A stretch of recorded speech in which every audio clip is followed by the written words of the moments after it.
বৈযোগ চিত্র বৈচিত্র্যে আপনাদের পড়ে শোনাচ্ছিলাম ইউভাল নোয়া হারারির বই নেক্সাস, পাথর যুগ থেকে কৃত্রিম বুদ্ধিমত্তা, তথ্য যোগাযোগের সংক্ষিপ্ত ইতিহাস।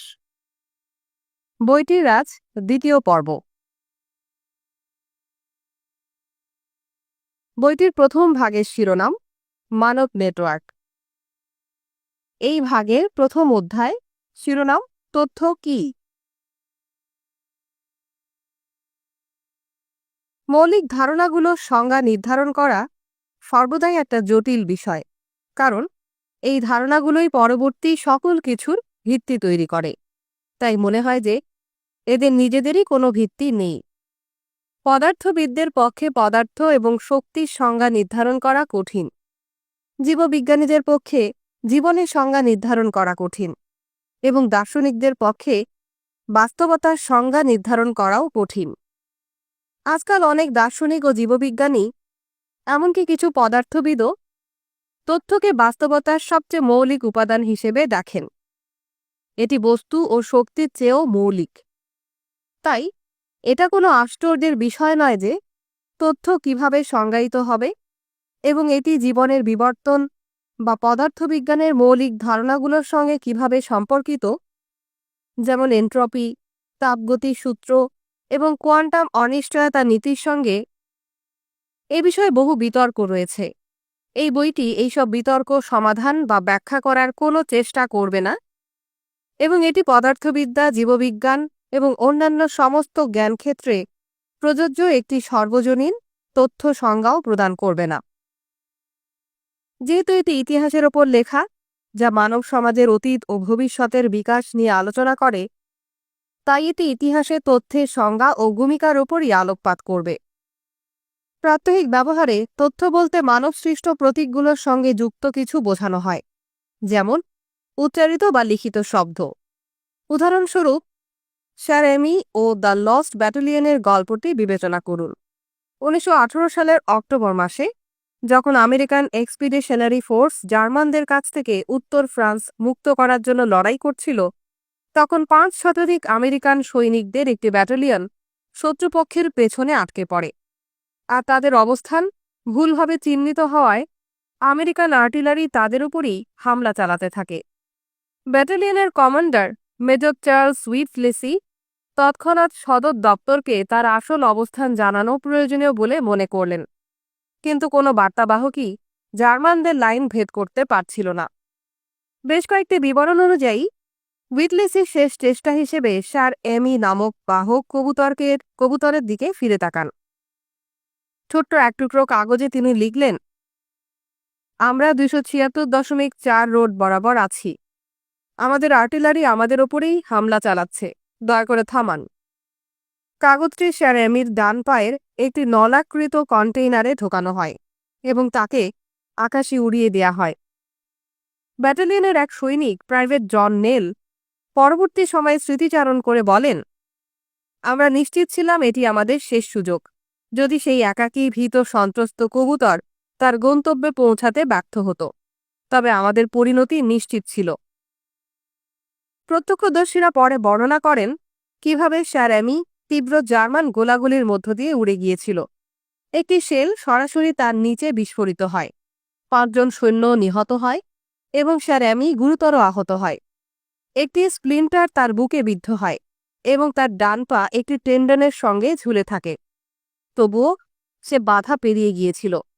আহত কবুতর প্রায় 45 মিনিটে 40 কিলোমিটার উড়ে ডিভিশন সদর দপ্তরে পৌঁছায়, আর তার ডান পায়ের অবশিষ্টাংশে সেই অত্যন্ত গুরুত্বপূর্ণ বার্তাটি সংযুক্ত ছিল। যদিও ঘটনার সুনির্দিষ্ট বিবরণ নিয়ে কিছু বিতর্ক রয়েছে, তবে এটুকু স্পষ্ট যে আমেরিকান আর্টিলারি তাদের হামলা সামঞ্জস্য করে এবং একটি পাল্টা আক্রমণের মাধ্যমে লস্ট ব্যাটালিয়ন উদ্ধার করে। স্যার এমিকে সেনা চিকিৎসকেরা শুশ্রূষা করে, তাকে নায়ক হিসেবে যুক্তরাষ্ট্রে পাঠানো হয় এবং সে অগণিত নিবন্ধ, ছোট গল্প, শিশু পুস্তক, কবিতা, এমনকি চলচ্চিত্রের বিষয়বস্তুতে পরিণত হয়। কবুতরটির কোনো ধারণাই রাখত না সে কী বার্তা বহন করছে, তবে কাগজের উপর আঁকা প্রতীকগুলো শত শত মানুষকে মৃত্যুর হাত থেকে বাঁচিয়েছিল। তথ্য অবশ্য সবসময় মানবসৃষ্ট প্রতীক নিয়ে গঠিত হয় না। বাইবেলে বন্যার মিথ অনুযায়ী নোয়া জানতে পেরেছিলেন যে জল শেষ পর্যন্ত কমে গিয়েছে, কারণ তার পাঠানো কবুতরটি মুখে একটি জলপাই শাখা নিয়ে ফিরে আসে। এরপর ঈশ্বর আকাশে একটি রংধনু স্থাপন করেন। পৃথিবী আর কখনো প্লাবিত হবে না, এই প্রতিশ্রুতি স্বর্গীয় প্রতীক হিসেবে। কবুতর, জলপাই শাখা এবং রংধনু তখন থেকেই শান্তি ও সহনশীলতার প্রতীক হয়ে উঠেছে। এমনকি রংধনুর চেয়েও দূরবর্তী বস্তু তথ্যের বাহক হতে পারে। জ্যোতির্বিজ্ঞানীদের জন্য ছায়াপথের আকৃতি ও গতি হল মহাবিশ্বের ইতিহাস সম্পর্কে গুরুত্বপূর্ণ তথ্য। নাবিকদের জন্য উত্তর তারকা নির্দেশ করে কোন দিকে উত্তর, এবং জ্যোতিষীদের জন্য তারা হল মহাজাগতিক লিপি, যা ব্যক্তিগত মানুষের জীবন এবং গোটা সমাজের ভবিষ্যৎ সম্পর্কে তথ্য প্রদান করে। নিশ্চিতভাবে তথ্য হিসেবে কিছু নির্ধারণ করা দৃষ্টিভঙ্গির ওপর নির্ভর করে।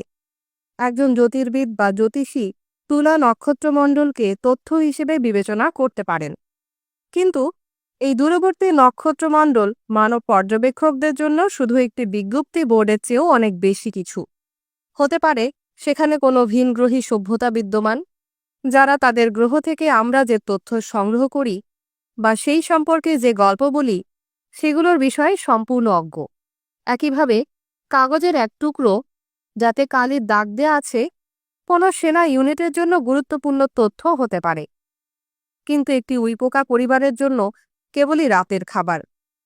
যে কোনো বস্তুই তথ্য হতে পারে, আবার নাও হতে পারে। এটি তথ্যের সঠিক সংজ্ঞা নির্ধারণ করা কঠিন করে তোলে। তথ্যের এই দ্বৈত প্রকৃতি সামরিক গুপ্তচরবৃত্তির ইতিহাসে গুরুত্বপূর্ণ ভূমিকা পালন করেছে, যেখানে গুপ্তচরদের গোপনে তথ্য আদান প্রদান করতে হতো। প্রথম বিশ্বযুদ্ধে শুধুমাত্র উত্তর ফ্রান্সই যে যুদ্ধের প্রধান ক্ষেত্র ছিল তা নয়।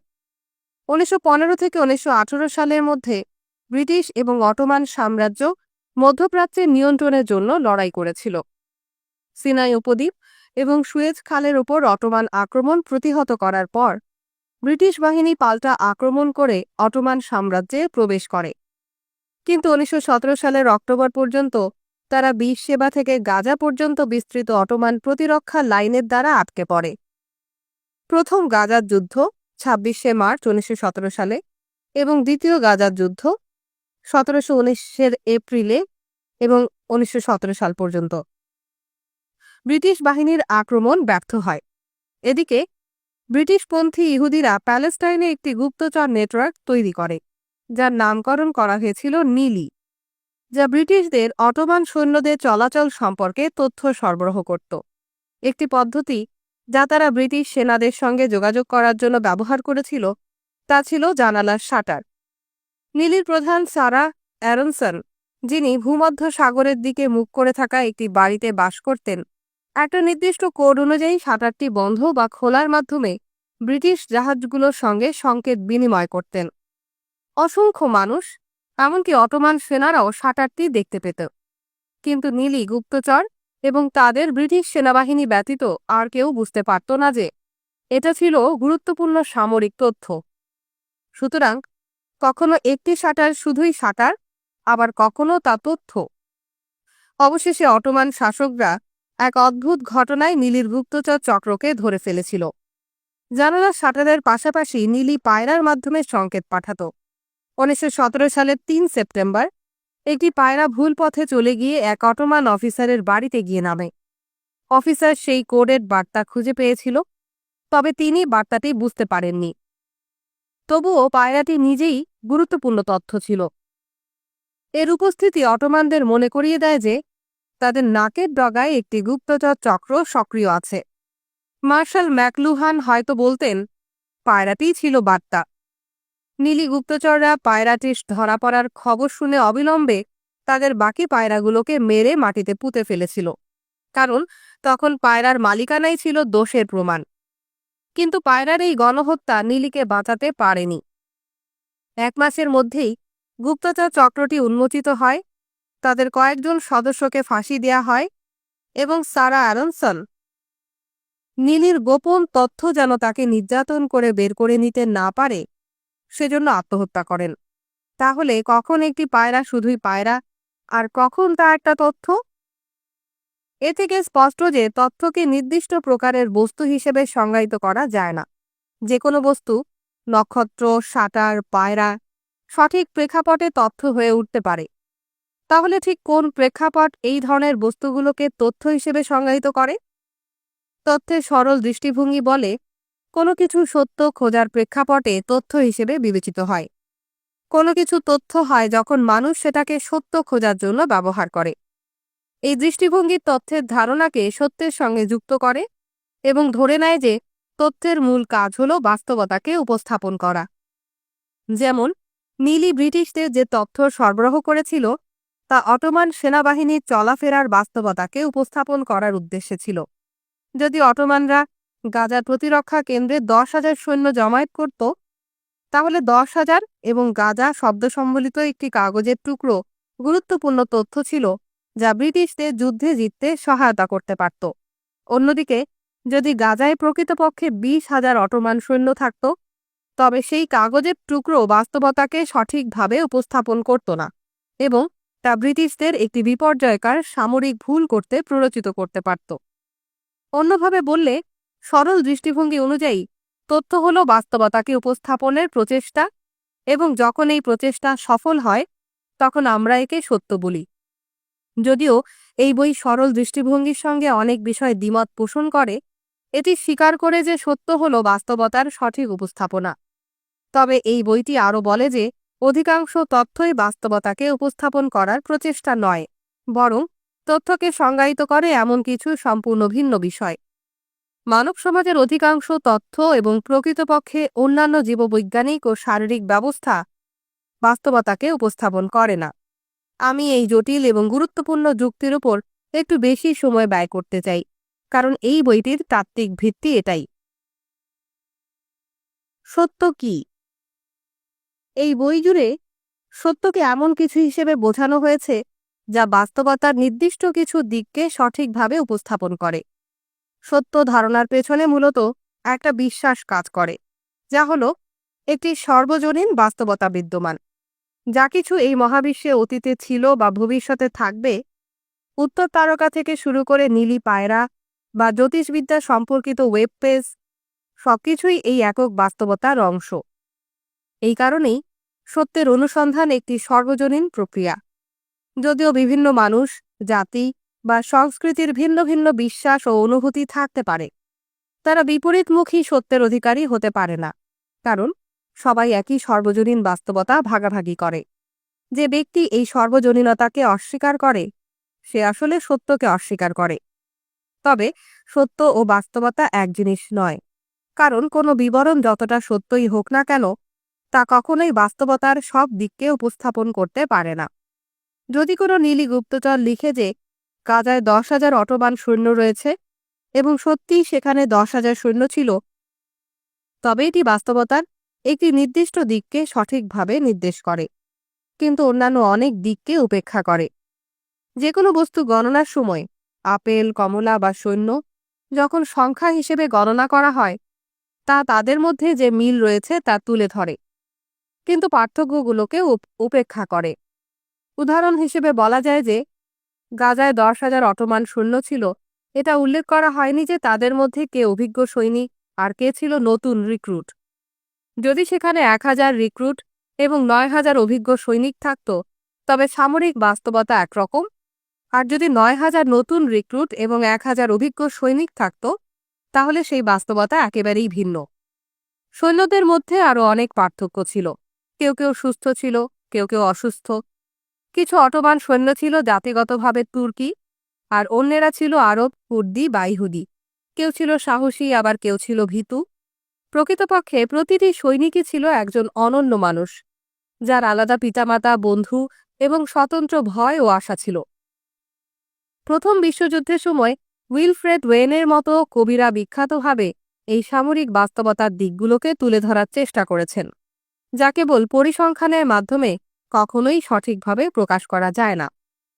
তাহলে কি এই কথার অর্থ 10,000 সৈন্য লিখলে তা সবসময় বাস্তবতার ভুল উপস্থাপনা হয়ে যায়? এবং 1917 সালের গাজা শহরের সামরিক পরিস্থিতিকে বর্ণনা করতে হলে কি প্রতিটি সৈনিকের অনন্য ইতিহাস ও ব্যক্তিত্ব বর্ণনা করতে হবে? বাস্তবতাকে উপস্থাপনের যে কোনো প্রচেষ্টার একটি বড় সমস্যা হল বাস্তবতায় বিভিন্ন দৃষ্টিকোণ থাকে। উদাহরণস্বরূপ, বর্তমান ইসরায়েলি, ফিলিস্তিনি, তুর্কি এবং ব্রিটিশরা ব্রিটিশদের অটোমান সাম্রাজ্য আক্রমণ, নীলি, গোপন সংস্থা এবং সারা অ্যারনসনের কর্মকাণ্ড সম্পর্কে বিভিন্ন দৃষ্টিভঙ্গি রাখে। এর অর্থ অবশ্যই এই নয় যে একাধিক সম্পূর্ণ পৃথক বাস্তবতা রয়েছে বা কোনো ঐতিহাসিক সত্য নেই। বাস্তবতা একটাই, তবে তা জটিল। বাস্তবতায় একটি নিরপেক্ষ স্তর রয়েছে, যেখানে নিরপেক্ষ সত্য রয়েছে যা মানুষের বিশ্বাসের ওপর নির্ভর করে না। উদাহরণস্বরূপ, এটি একটি নিরপেক্ষ সত্য যে সারা অ্যারনসন 1917 সালের 9 অক্টোবর আত্মহত্যার মাধ্যমে মারা গিয়েছিলেন।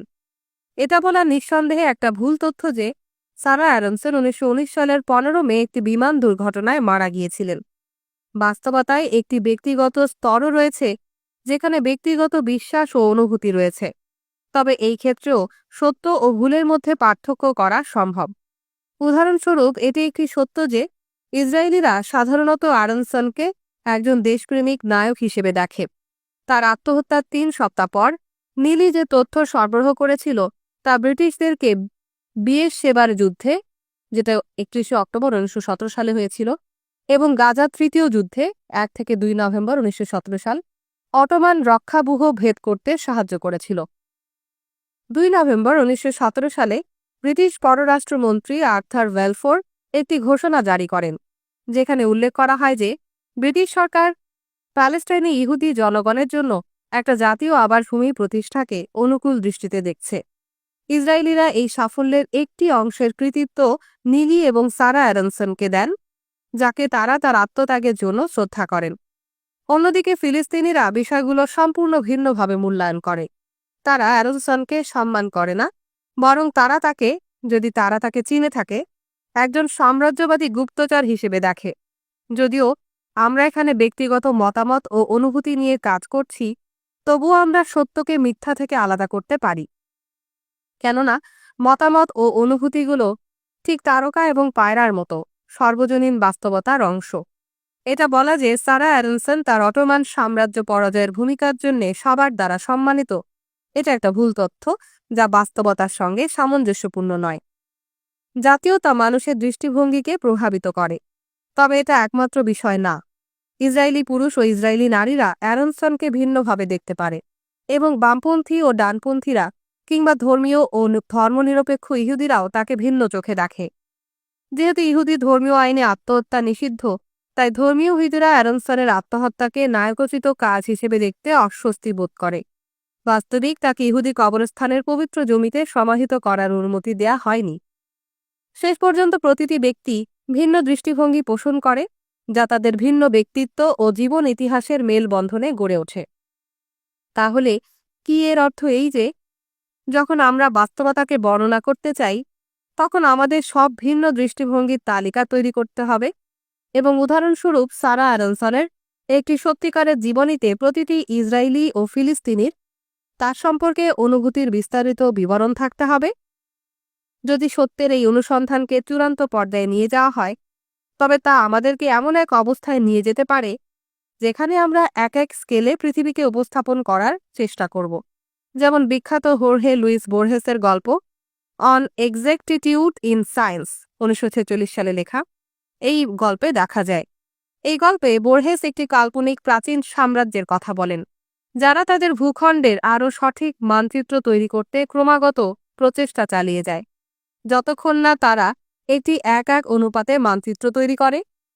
পুরো সাম্রাজ্যটি তারই মানচিত্র দ্বারা আচ্ছাদিত হয়ে যায়। এত বেশি সম্পদ এই বিশাল প্রকল্পে নষ্ট হয় যে সাম্রাজ্যটি ধসে পড়ে। এরপর মানচিত্রটিও ক্ষয় হতে শুরু করে এবং বোর্হেস আমাদের জানান যে কেবলমাত্র পশ্চিমের মরুভূমিতে মানচিত্রের ছিন্ন অংশগুলো এখনো পাওয়া যায়, যা মাঝে মাঝে কোনো পশু বা ভিক্ষুককে আশ্রয় দেয়। একটি 1:1 অনুপাতের মানচিত্র বাস্তবতার চূড়ান্ত উপস্থাপনা বলে মনে হতে পারে, তবে তা আদতে আর কোনো উপস্থাপনা নয়, এটাই বাস্তবতা। মূল কথা হলো, এমনকি সবচেয়ে সত্যনিষ্ঠ বিবরণও কখনোই বাস্তবতাকে পূর্ণরূপে উপস্থাপন করতে পারে না। প্রতিটি উপস্থাপনায় কিছু না কিছু বাস্তবতা উপেক্ষিত বা বিকৃত হয়। সুতরাং সত্য মানে 1:1 অনুপাতে বাস্তবতাকে উপস্থাপন করা নয়, বরং সত্য এমন কিছু যা আমাদের দৃষ্টি আকর্ষণ করে বাস্তবতার নির্দিষ্ট কিছু দিকের প্রতি, যখন অন্যান্য কিছু দিক অনিবার্যভাবে উপেক্ষিত হয়। কোনো বর্ণনা শতভাগ সঠিক না হলেও কিছু বর্ণনা অন্যগুলোর চেয়ে অনেক বেশি সত্যনিষ্ঠ। তথ্য যা করে। উপরের আলোচনায় উল্লিখিত সরল দৃষ্টিভঙ্গি তথ্যকে বাস্তবতার উপস্থাপনা হিসেবে দেখে। এরা জানে যে কিছু তথ্য বাস্তবতাকে ভালোভাবে উপস্থাপন করে না, তবে তারা এটাকে দুর্ভাগ্যজনকভাবে ভুল তথ্য বা অপপ্রচার বলে বিবেচনা করে। ভুল তথ্য হলো একটি অনাকাঙ্ক্ষিত ভুল, যা ঘটে যখন কেউ বাস্তবতাকে উপস্থাপন করার চেষ্টা করে কিন্তু ভুল করে। বিভ্রান্তিমূলক তথ্য হলো ইচ্ছাকৃত মিথ্যা, যখন কেউ সচেতনভাবে বাস্তবতার প্রতি আমাদের দৃষ্টিভঙ্গিকে বিকৃত করার অভিপ্রায় নিয়ে কাজ করে। সরল দৃষ্টিভঙ্গি আরও মনে করে যে ভুল তথ্য ও অপপ্রচারের ফলে সৃষ্ট সমস্যার সমাধান হল আরও বেশি তথ্য। এই ধারণাটি, যা কখনো কখনো পাল্টা বক্তব্য মতবাদ নামে পরিচিত, যুক্তরাষ্ট্রের সুপ্রিম কোর্টের বিচারক লুই ডি ব্রান্ডাইসের সঙ্গে যুক্ত, যিনি হুইটনি বনাম ক্যালিফোর্নিয়া 1927 সালে এই মামলায় লিখেছিলেন যে মিথ্যা বক্তব্যের প্রতিষেধক হল আরও বেশি বক্তব্য এবং দীর্ঘমেয়াদে মুক্ত আলোচনা মিথ্যা ও ভ্রান্তিগুলোকে প্রকাশ করবে।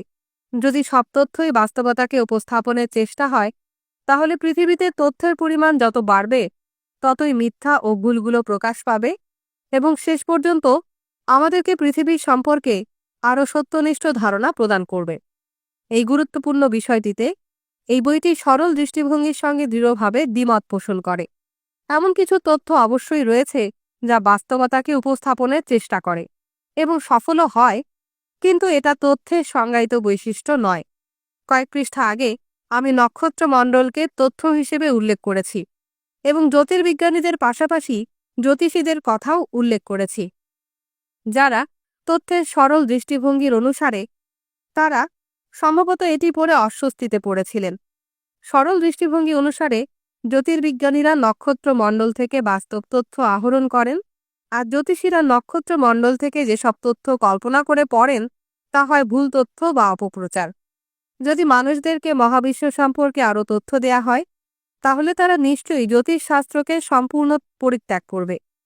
কিন্তু বাস্তবতা হলো হাজার হাজার বছর ধরে জ্যোতিষশাস্ত্র ইতিহাসে বিশাল প্রভাব ফেলেছে এবং আজও লক্ষ লক্ষ মানুষ তাদের জীবনের সবচেয়ে গুরুত্বপূর্ণ সিদ্ধান্ত নেয়ার আগে তাদের রাশিচক্র পরীক্ষা করে দেখেন। যেমন, কি পড়াশোনা করা উচিত এবং কাকে বিয়ে করা উচিত। 2021 সালের হিসেবে বৈশ্বিক জ্যোতিষশাস্ত্রের বাজার মূল্য ছিল $12.8 বিলিয়ন। আমরা জ্যোতিষশাস্ত্রের তথ্যের সঠিকতা সম্পর্কে যাই ভাবি না কেন, ইতিহাসে এর গুরুত্বপূর্ণ ভূমিকা স্বীকার করা উচিত। এটি প্রেমিক প্রেমিকাদের এবং এমনকি সমগ্র সাম্রাজ্যগুলোকেও সংযুক্ত করেছে। রোমান সম্রাটরা নিয়মিতভাবে জ্যোতিষীদের পরামর্শ নিতেন সিদ্ধান্ত নেয়ার আগে। প্রকৃতপক্ষে জ্যোতিষশাস্ত্র এতটাই মর্যাদাপূর্ণ ছিল যে একজন শাসনরত সম্রাটের জন্মকুণ্ডলী নির্ণয় করা ছিল মৃত্যুদণ্ডযোগ্য অপরাধ, কেননা যে এমন একটি জন্মকুণ্ডলী নির্ণয় করতে পারত সে সম্রাটের মৃত্যুর সময় ও পদ্ধতি পূর্বাভাস দিতে সক্ষম হতো। কিছু দেশে এখনও শাসকরা জ্যোতিষশাস্ত্রকে অত্যন্ত গুরুত্ব দেন। 2005 সালে মিয়ানমারের সামরিক জান্তা জ্যোতিষীদের পরামর্শের ভিত্তিতে দেশটির রাজধানী ইয়াঙ্গুন থেকে নেপিডোতে স্থানান্তরিত করেছিল বলে জানা যায়। তথ্যের তত্ত্ব জ্যোতিষশাস্ত্রের ঐতিহাসিক তাৎপর্যের ব্যাখ্যা করতে পারে না বলে তা স্পষ্টতই অসম্পূর্ণ। জ্যোতিষশাস্ত্রের উদাহরণটি দেখায় যে ভুল, মিথ্যা, উদ্ভট কল্পনা ও কল্পকাহিনী সবই তথ্যের অংশ। তথ্যের সরল দৃষ্টিভঙ্গি যা বলে তার বিপরীতে তথ্যের সঙ্গে সত্যের কোনো মূলগত সম্পর্ক নেই এবং ইতিহাসে এর ভূমিকা কোনো পূর্ববর্তী বাস্তবতার উপস্থাপন নয়, বরং তথ্য বিভিন্ন বিষয়কে একত্রিত করার মাধ্যমে নতুন বাস্তবতা সৃষ্টি করে, হোক তা প্রেমিক প্রেমিকা জুটি বা সাম্রাজ্য। তথ্যের সংজ্ঞায়িত বৈশিষ্ট্য হল প্রতিনিধিত্বের পরিবর্তে সংযোগ, এবং তথ্য হল একটি নেটওয়ার্ক যা বিভিন্ন বিন্দুকে সংযুক্ত করে। তথ্য আমাদের আবশ্যকভাবে জিনিস সম্পর্কে অবহিত করে না, বরং এটি জিনিসগুলোকে একটি নির্দিষ্ট বিন্যাসে স্থাপন করে। রাশিফল প্রেমিকদের জ্যোতিষীর বিন্যাসে রাখে, প্রচার সম্প্রচার ভোটারদের রাজনৈতিক বিন্যাসে রাখে এবং রণসঙ্গীত সৈন্যদের সামরিক বিন্যাসে রাখে। একটি দৃষ্টান্তমূলক ঘটনা হিসেবে সঙ্গীতকে বিবেচনা করা যায়। বেশিরভাগ ঐকতান, সুর ও স্বরমাধুর্য কোনো কিছুর প্রতিনিধিত্ব করে না। এ কারণেই সেগুলো সত্য বা মিথ্যা কিনা তা জিজ্ঞাসা করার কোনো মানে হয় না। বহু বছর ধরে মানুষ প্রচুর খারাপ সঙ্গীত তৈরি করেছে, কিন্তু কখনো ভুয়া সঙ্গীত তৈরি করেনি। কোনো কিছু উপস্থাপন না করেও সঙ্গীত অসাধারণভাবে বড় সংখ্যক মানুষকে সংযুক্ত করতে এবং তাদের আবেগ ও আচরণকে একত্রিত করতে সক্ষম হয়। সঙ্গীত সৈন্যদের সারিবদ্ধভাবে হাঁটতে, ক্লাবের লোকেদের একসঙ্গে দুলতে, গির্জার উপাসকদের তাল মিলিয়ে হাততালি দিতে এবং ক্রীড়া সমর্থকদের একত্রে স্লোগান দিতে প্ররোচিত করতে পারে। তথ্যের ভূমিকা শুধু মানব ইতিহাসের সংযোগ তৈরি করার মধ্যেই সীমাবদ্ধ নেই। একইভাবে জীববিজ্ঞানের ক্ষেত্রেও এটাই প্রধান ভূমিকা পালন করে বলে মনে করা যায়। উদাহরণ হিসেবে ডিএনএকে নেওয়া যেতে পারে, যা একটি আণবিক তথ্য এবং জৈব জীবনের ভিত্তি তৈরি করে। সঙ্গীতের মতো ডিএনএও বাস্তবতার প্রতিনিধিত্ব করে না। বহু প্রজন্মে জেব্রা সিংহ থেকে পালিয়ে বেড়ালেও জেব্রার ডিএনএর মধ্যে সিংহ বা পালানোর প্রতিনিধিত্বকারী কোনো নিউক্লিয় বেসের স্ট্রিং পাওয়া যায় না। একইভাবে জেব্রার ডিএনএতে সূর্য, বাতাস, বৃষ্টি কিংবা তাদের জীবনে মুখোমুখি হওয়া অন্য কোনো বাহ্যিক ঘটনা সম্পর্কেও কোনো প্রতিনিধিত্ব নেই। এমনকি শরীরের অভ্যন্তরীণ অঙ্গ বা আবেগেরও কোনো প্রতিনিধিত্ব নেই ডিএনএতে। কোনো নিউক্লিয় বেসের সমন্বয় একটি হৃৎপিণ্ড বা ভয়ের প্রতিনিধিত্ব করে না। বস্তুগত জিনিসগুলোর প্রতিনিধিত্ব করার পরিবর্তে ডিএনএ সম্পূর্ণ নতুন জিনিস তৈরিতে সাহায্য করে। উদাহরণস্বরূপ, বিভিন্ন ডিএনএ নিউক্লিয় বেসের স্ট্রিং থেকে রাসায়নিক প্রক্রিয়া শুরু হয়, যার মাধ্যমে অ্যাড্রেনালিন উৎপন্ন হয়। অ্যাড্রেনালিনও কোনোভাবেই বাস্তবতার প্রতিনিধিত্ব করে না, বরং এটি দেহের অভ্যন্তরে সঞ্চালিত হয়ে এমন রাসায়নিক প্রক্রিয়া শুরু করে যা হৃদস্পন্দন বাড়ায় এবং পেশিতে বেশি রক্ত প্রবাহিত করে। এইভাবে ডিএনএ এবং অ্যাড্রেনালিন শরীরের হৃৎপিণ্ড, পা এবং অন্যান্য অংশে ট্রিলিয়ন কোষকে সংযুক্ত করতে সাহায্য করে, যা একে এমন একটি কার্যকরী নেটওয়ার্কে পরিণত করে যার সাহায্যে সে একটি সিংহের থেকে পালাতে সক্ষম হয়। যদি ডিএনএ বাস্তবতার প্রতিনিধিত্ব করত, তবে আমরা এমন প্রশ্ন করতে পারতাম, জেব্রার ডিএনএ কি বাস্তবতা বেশি সঠিকভাবে প্রতিনিধিত্ব করে নাকি সিংহের ডিএনএ? বা একটি জেব্রার ডিএনএ কি সত্য বলছে যখন অন্য একটি জেব্রা তার ভুয়া ডিএনএ দ্বারা বিভ্রান্ত হচ্ছে? এই প্রশ্নগুলো অবশ্যই অর্থহীন। আমরা ডিএনএর মূল্যায়ন করতে পারি জীবের সুষ্ঠু জীবনযাপন অনুযায়ী, কিন্তু এ সত্যতা দ্বারা নয়।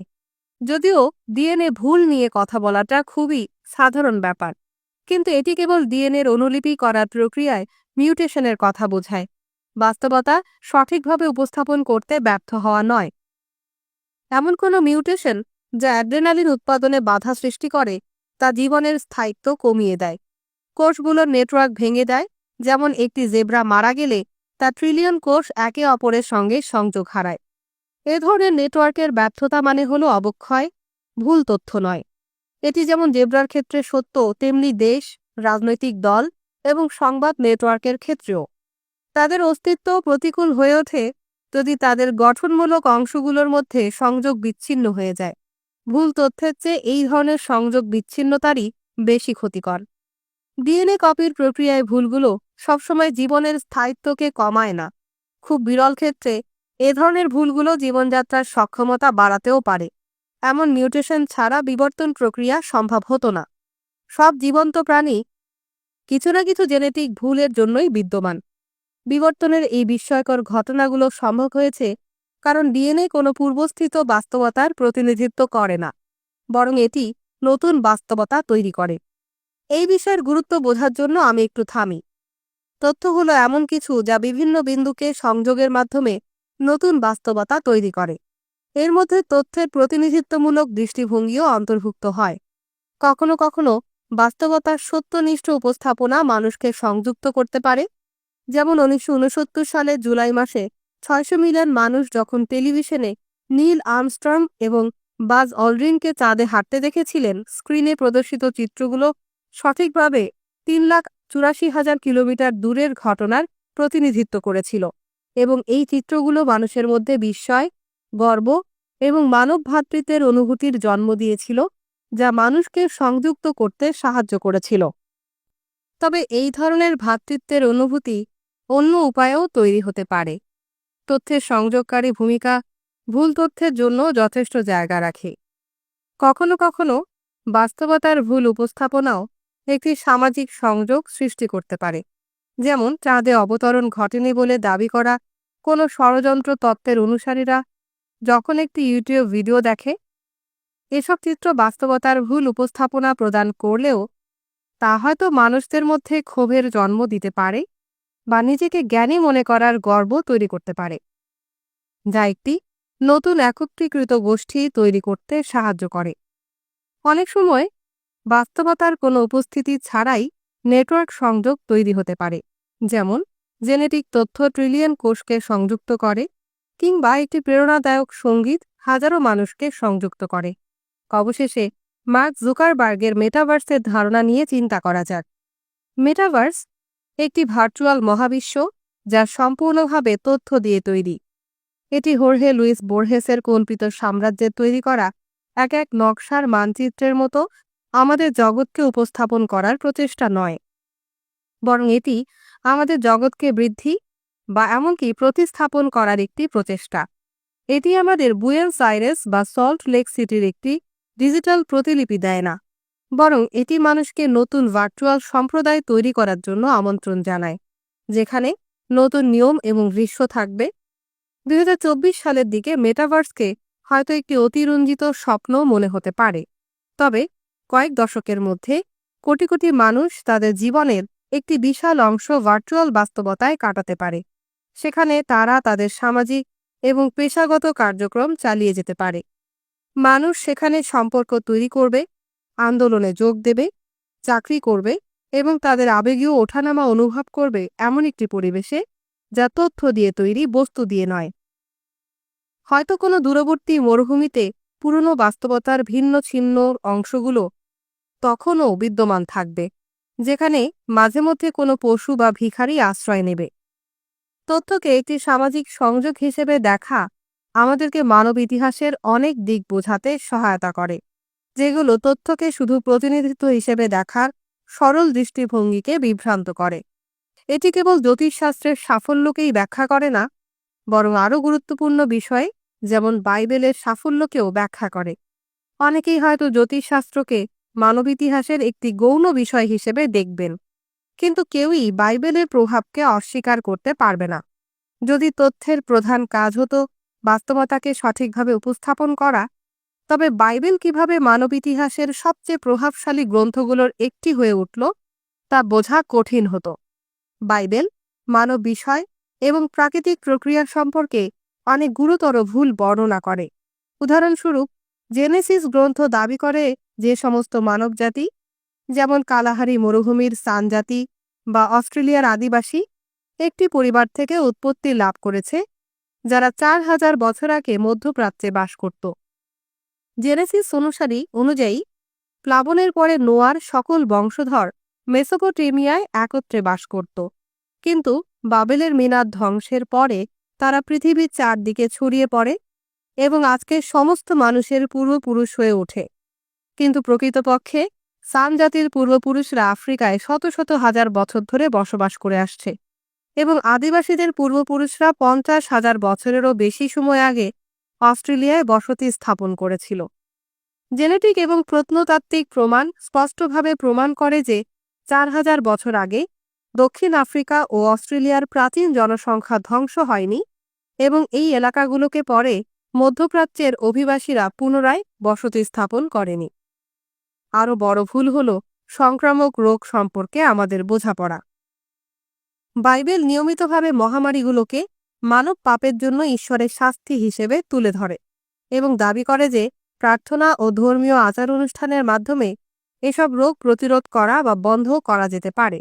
কিন্তু আসলে মহামারী রোগ জীবাণুর কারণে ঘটে এবং স্বাস্থ্যবিধি মেনে চলা, ওষুধ এবং টিকা ব্যবহার করেই এদের প্রতিরোধ করা যায়। আজকের দিনে এমনকি ধর্মীয় নেতারাও এটি মেনে নিয়েছেন, যেমন পোপ কোভিড-19 মহামারীর সময় মানুষকে পরামর্শ দিয়েছিলেন একসঙ্গে প্রার্থনা না করে নিজেকে আলাদা রাখার। তবুও বাইবেল মানবজাতির উৎপত্তি, স্থানান্তর এবং মহামারীর বাস্তবতাকে উপস্থাপনে ব্যর্থ হলেও এটি কোটি কোটি মানুষকে সংযুক্ত করতে এবং ইহুদি ও খ্রিস্টান ধর্ম সৃষ্টিতে অত্যন্ত কার্যকরী ছিল। ডিএনএ যেমন রাসায়নিক প্রক্রিয়া চালু করে, যা কোটি কোটি কোষকে একত্রিত করে জৈবিক নেটওয়ার্ক তৈরি করে, তেমনি বাইবেল সামাজিক প্রক্রিয়া শুরু করেছিল, যা কোটি কোটি মানুষকে ধর্মীয় নেটওয়ার্কে যুক্ত করেছিল। এবং যেমন কোষের নেটওয়ার্ক একক কোষের চেয়ে বেশি কিছু করতে পারে, তেমনি একটি ধর্মীয় নেটওয়ার্ক এমন কাজ করতে পারে যা একক মানুষ করতে পারে না, যেমন মন্দির নির্মাণ, আইন ব্যবস্থা রক্ষা, উৎসব উদযাপন এবং ধর্মযুদ্ধ পরিচালনা। উপসংহারে, তথ্য কখনো কখনো বাস্তবতাকে উপস্থাপন করে, আবার কখনো করেও না, তবে এটা সবসময় সংযুক্ত করে। এটাই এর মৌলিক বৈশিষ্ট্য। তাই ইতিহাসে তথ্যের ভূমিকা পরীক্ষা করার সময়, যদিও মাঝে মাঝে এটি কতটা বাস্তবতাকে উপস্থাপন করে, এটি সত্য না মিথ্যা, এগুলো জিজ্ঞাসা করার যথার্থ হতে পারে। তবে আরও গুরুত্বপূর্ণ প্রশ্ন প্রায়ই হয়ে দাঁড়ায়, এটা মানুষকে কতটা ভালোভাবে সংযুক্ত করে? এটা কি নতুন নেটওয়ার্ক তৈরি করে? এটা জোর দেওয়া উচিত যে তথ্যকে শুধু প্রতিনিধিত্বকারী হিসেবে দেখার সরল ধারণা পরিত্যাগ করলেও তা আমাদের সত্যের ধারণা বাতিল করতে বাধ্য করে না, কিংবা তথ্যকে অস্ত্র হিসেবে দেখার জনপ্রিয় ধারণা গ্রহণ করতে বাধ্য করে না। যদিও তথ্য সবসময় সংযুক্ত করে, কিছু ধরনের তথ্য, বিজ্ঞান বই থেকে শুরু করে রাজনৈতিক ভাষণ পর্যন্ত, বাস্তবতার নির্দিষ্ট দিকগুলোকে যথাযথভাবে উপস্থাপন করে মানুষকে সংযুক্ত করার চেষ্টা করতে পারে। তবে সেজন্য একটা বিশেষ প্রচেষ্টার প্রয়োজন, যা বেশিরভাগ তথ্য করে না। এ কারণেই তথ্যের সরল ধারণা যে শক্তিশালী তথ্য প্রযুক্তির সৃষ্টি করা মানেই পৃথিবী সম্পর্কে আরও সত্যনিষ্ঠ ধারণা প্রদান করবে, এটা ভুল। যদি সত্যের পক্ষে ভারসাম্য রক্ষার জন্য অতিরিক্ত পদক্ষেপ না নেওয়া হয়, তাহলে তথ্যের পরিমাণ এবং গতি বৃদ্ধির ফলে সত্যনিষ্ঠ এবং মূল্যবান তথ্যের তুলনায় অনেক বেশি প্রচলিত এবং সস্তা ধরনের তথ্য দ্বারা এটি আচ্ছন্ন হওয়ার সম্ভাবনা রয়েছে। যখন আমরা তথ্যের ইতিহাসকে পাথর যুগ থেকে সিলিকন যুগ পর্যন্ত দেখি, তখন আমরা কেবল ক্রমাগত সংযুক্তির বৃদ্ধি লক্ষ্য করি। তবে সত্যনিষ্ঠা বা প্রজ্ঞার ক্ষেত্রে কোনো সমান্তরাল বৃদ্ধি দেখতে পাই না। সরল ধারণার বিপরীতে হোমোসেপিয়েন্স পৃথিবী জয় করেনি, কারণ আমরা তথ্যকে বাস্তবতার সঠিক মানচিত্রে পরিণত করতে পারদর্শী। বরং আমাদের সফলতার রহস্য হল আমরা তথ্য ব্যবহার করে অসংখ্য ব্যক্তিকে সংযুক্ত করতে পারদর্শী। দুর্ভাগ্যবশত এই ক্ষমতা প্রায়ই মিথ্যা, ভুল এবং কল্পনার উপর বিশ্বাস রাখার সঙ্গে জড়িত। এ কারণেই এমনকি প্রযুক্তিগতভাবে উন্নত সমাজগুলোও, যেমন নাজি জার্মানি এবং সোভিয়েত ইউনিয়ন, ভ্রান্ত ধারণার প্রতি প্রবণ ছিল, এবং তাদের এই ভ্রান্তি সবসময় তাদের দুর্বল করেনি, বরং নাজি এবং স্টালিনবাদী মতাদর্শের জাতি এবং শ্রেণী সম্পর্কে গণভ্রান্তি লক্ষ লক্ষ মানুষকে একসঙ্গে একই পদক্ষেপে এগিয়ে যাওয়ার জন্য অনুপ্রাণিত করেছিল। 2 থেকে 5 অধ্যায়ে আমরা তথ্য নেটওয়ার্কের ইতিহাসের আরও ঘনিষ্ঠ পর্যালোচনা করব। আমরা আলোচনা করব কিভাবে কয়েক হাজার বছরের মধ্যে মানুষ বিভিন্ন তথ্য প্রযুক্তি আবিষ্কার করেছিল, যা সংযোগ এবং সহযোগিতাকে ব্যাপকভাবে উন্নত করেছিল, যদিও তা সবসময় পৃথিবীর একটি আরও সত্যনিষ্ঠ উপস্থাপনার দিকে পরিচালিত করেনি। এই তথ্য প্রযুক্তিগুলো, যেগুলো শতাব্দী বা হাজার বছর আগে আবিষ্কৃত হয়েছিল, এখনও আমাদের পৃথিবীকে আকার দিচ্ছে, এমনকি ইন্টারনেট এবং কৃত্রিম বুদ্ধিমত্তার যুগেও। আমরা যে প্রথম তথ্য প্রযুক্তি পরীক্ষা করব এবং যা মানবজাতির দ্বারা প্রথম বিকশিত তথ্য প্রযুক্তি, তা হলো গল্প।